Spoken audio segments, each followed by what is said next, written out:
Attention a little bit to this sheet that I pulled out. This is awesome. It is 50 creative promotional tactics from successful agents across the nation. I believe that I pulled this from Carla Cross, but I can't see a reference right now. And Carla Cross is an outstanding realtor trainer coach across the nation. And as I was looking down this, I give this to our brand new licensees, but also for us to go down and just kind of review some of this stuff. 50 creative promotional tactics from successful agents. Brian, I know that you had pointed out one, and I wanted you to share that with us again, just to remind us how important, well, what you're doing is. So share that with us. Okay. Well, recently I've teamed up with Animal Haven, where I can donate part of my commission. I donate 10% anyway. But if I get a flyer that's from Animal Haven or has the Animal Haven logo on it, which I've made several of, or if somebody even makes a mention towards it, you know, I'm not a stickler and say, well, I must have the flyer, but I'll then kick 15%. So, you know, looking down the 50 creative tactics here, one is a press release. And a lot of the local TV and radio news outlets do a lot of spots for Animal Haven, you know, when they need help, or you know, like when they have that what's that term for a public service announcement, PSA? Oh yeah. Ooh, could you piggyback on those? Maybe. Yeah. In fact, you've got a great speaking voice. You could maybe do a trade where you voice some of the things, some commercials or PSAs for Animal Haven. There you go. I mean, just to get a little bit tighter connection there, because you have an excellent speaking voice. I've heard your podcasts and your radio commercials, actually. Let's do a little plug for you. Okay. Where are your radio commercials happening? Currently on 96.5 The Buzz on the streaming. Yeah, very cool. Here in the next probably 2 to 3 weeks, they're going to be on air. So, and that's another thing we can do with the Animal Haven thing, is I will advertise that on the air, but also 96.5 is under Intercom's umbrella, so is 98.9. 98.9 has one of the largest listening audiences in Kansas City, and Johnny Dare is one of the biggest names in Kansas City, and Johnny Dare is an Animal Haven freak. Really? Awesome. So that's awesome. I'm talking to my ad guy at Intercom to try and get in front of Johnny Dare to see if we can get a little plug going there, because I frankly can't afford a personal endorsement from him, because it's almost $1,000 for one 60-second spot. Right. That's insane. Okay, so Johnny Dare, if you're listening, if you're exactly. watching this is Brian Tobiasen, and I'm hooking you guys up, okay? Yes.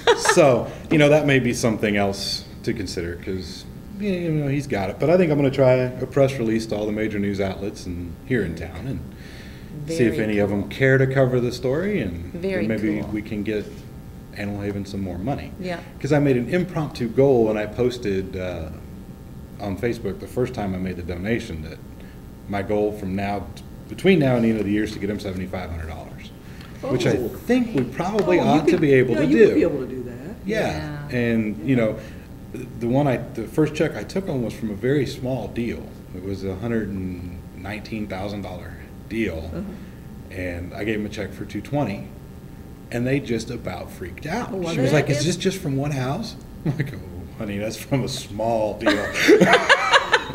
Just wait till you see what happens when we sell some of the, you know, average houses even. Right. Yeah, they're ecstatic. That is great. And let me tell you something.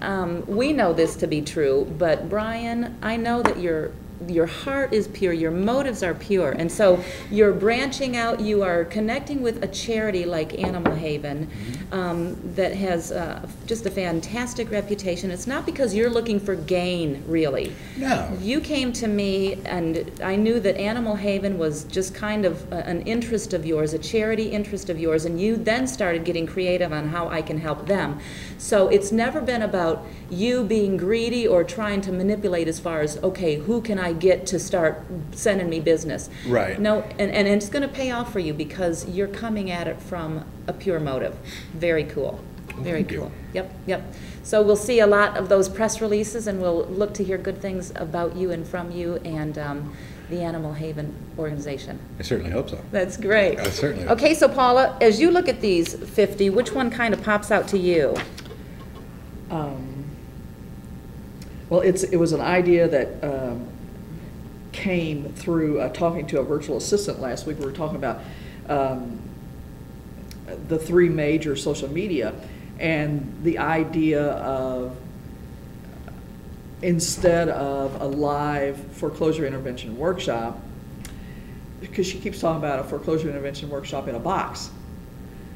And so we kept, That's interesting. from day to day, we kept talking about this, and finally it came to both of us that what I need to do is put my foreclosure intervention workshop in the form, because I told her about this thing on Google where you can, if you've got a document that you could actually sell, it can go to something called doc stock, and you could actually sell your document.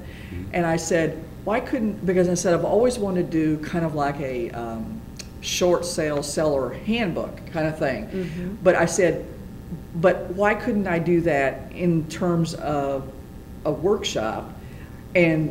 And I'm speaking at the same time they're going through as a video, Oh, very cool. podcast kind of thing. Right. But what is actually happening, they're actually pre-screening themselves. They've done all the work before they ever contact me, and it's just a matter of they've gathered their documentation, I've answered their questions. This is where I can't help you get refinanced. I can't help you do a loan modification, mainly because my E&O insurance company and my broker would prefer I not get involved on those kinds of transactions. Right. But I can't help you do, but this is where I fit in this continuum from the least damage to the worst damage to your credit, and I'm the next to the last jumping off point where I can save you from becoming a foreclosure.